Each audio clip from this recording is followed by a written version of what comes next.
Sarton wrote that, and for years I thought it was just poetic wisdom.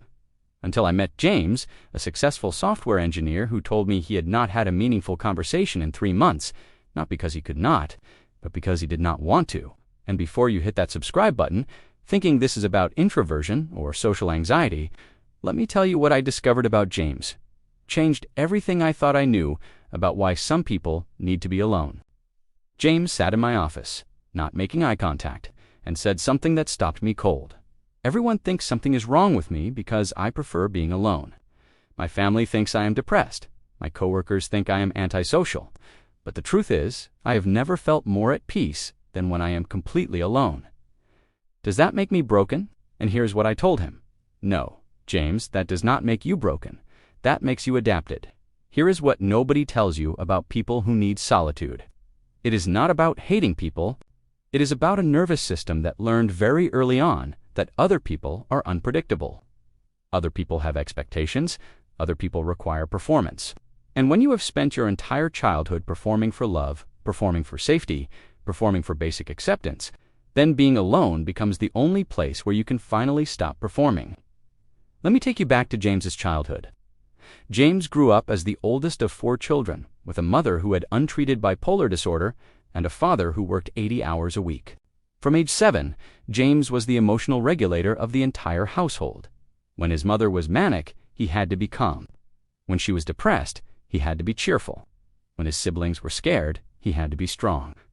James learned that his job was to read the room, anticipate needs, manage emotions, and never have needs of his own. His nervous system was in constant surveillance mode. What mood is mom in today? What does dad need from me? Every interaction was a calculation. Every relationship was labor. So when James grew up and people asked him why he never wanted to hang out, why he declined social invitations, they did not understand what they were really asking. They were asking him to go back into surveillance mode. They were asking him to perform again. Here is what happens in your nervous system when you have been trained to be hypervigilant around people. Your amygdala, that alarm center in your brain, starts associating human connection with threat. Not because people are dangerous, but because people are unpredictable. People have moods. People have expectations. And if you grew up managing other people's emotions just to stay safe, then your nervous system learns. People equal work. People equal danger. People equal depletion. So being alone becomes the only place where your nervous system can finally downregulate, the only place where you do not have to scan for threats, the only place where you do not have to perform, the only place where you can just exist. This is not the same as introversion. Introverts recharge through alone time, but they still enjoy connection. What I am talking about is different. People who have been so depleted by the emotional labor of relationships that solitude is not just a preference, it is survival. Let me tell you what is happening neurologically. When you are around people and your nervous system is in hypervigilance mode, your body produces cortisol and adrenaline. You are in fight or flight state, constantly scanning for social cues, monitoring for rejection, managing impressions. This is physiologically exhausting. But when you are alone, your parasympathetic nervous system finally activates. Your cortisol drops. Your heart rate slows. Your breath deepens. Your body gets the message. You are safe. Nobody is watching. Nobody needs anything from you. You can rest. James told me something profound in one of our sessions. He said, "When I am with people, even people I like, I feel like I am on stage. Every word is scripted. Every response is measured. But when I am alone, I can finally hear my own thoughts. I can finally feel my own feelings. I can finally just be." And you know what the saddest part is? Our culture treats this as pathology. We call people like James antisocial, avoidant, emotionally unavailable. We tell them something is wrong with them. We push them into social situations they are not ready for. But here's the truth. If you need extensive alone time, if you feel more at peace in solitude than in company, if social interaction feels like work even when you enjoy it, you are not broken. Your nervous system is doing exactly what it was trained to do. It is protecting you from what it learned was dangerous.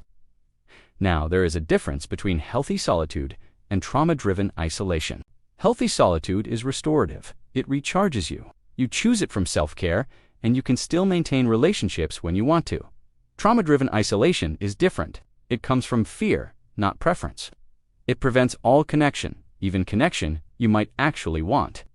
The key difference: healthy solitude leaves you feeling peaceful. Trauma-driven isolation leaves you feeling safe but lonely.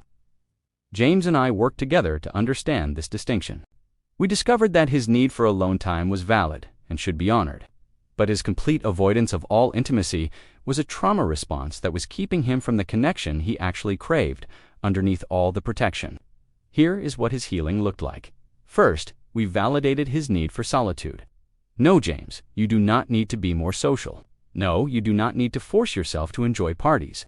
No, you do not need to change your fundamental wiring. Your need for alone time is not a flaw. It is how your nervous system regulates after a childhood of constant vigilance. But second, we looked at where his isolation was serving him and where it was limiting him. Yes, you need time alone to recharge. Yes, you need space without expectations. Yes, you need relationships that honor your boundaries. But you also deserve connection that does not require performance. You also deserve relationships where you can be authentic without fear. The breakthrough came when James realized something powerful. He said, "I do not actually hate people, I hate performing. I do not actually prefer being alone. I prefer not having to pretend. What I am really craving is not absence of people, it is presence of authenticity." And that is when everything shifted for him. He started seeking out relationships that felt safe enough to be real, in relationships where he did not have to manage emotions or calculate responses. Relationships where silence was comfortable and needs were respected. He still needed his alone time, probably more than most people, but it was no longer total isolation. It was intentional solitude, balanced with authentic connection. So if you are watching this and you feel like James, if people have made you feel broken for needing to be alone, if you have been called antisocial or distant or cold when you are really just protecting your nervous system, I want you to hear this. Your need for solitude is valid. Your need for space is real. Your need to regulate away from people is not pathology, it is adaptation. But I also want you to ask yourself, is your alone time healing you or hiding you? Are you choosing solitude from a place of self-care or from a place of fear? Are you honoring your needs, or are you avoiding all vulnerability because vulnerability once meant danger? Because here is what I have learned working with people like James.